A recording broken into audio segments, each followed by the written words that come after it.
It was built between Miami and Naples in a former, what had been an old training airport, and required everything to be brought in. Generators, tents, sewage has to be trucked out every day because there's no existing infrastructure.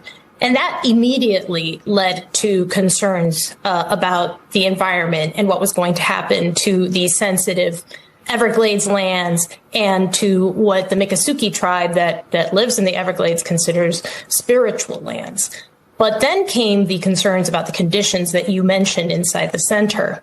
And all along, the center was just used in politics, to your point, to sort of sell merchandise and talk about how its remote location was going to deter people from wanting to be arrested, unauthorized immigrants from wanting to be arrested and sent there. However, that location is what made it so expensive. It was just not built for that. And over time, the costs added up. We saw some records at some point that were part of a lawsuit that showed the state initially thought it might cost $1.5 billion to operate it. Now, eventually, the bill that it sent, the Department of Homeland Security, was for $600 million, but it has not been paid, and it's been almost a year.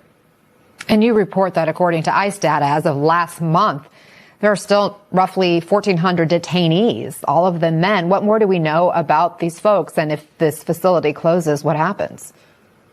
About 2/3 of them, according to that census from ICE last month, were classified as non-criminal.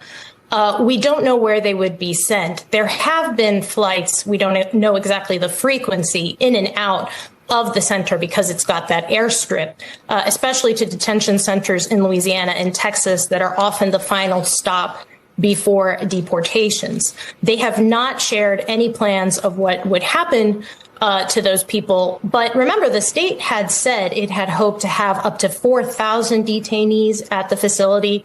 We don't know that it ever reached that capacity.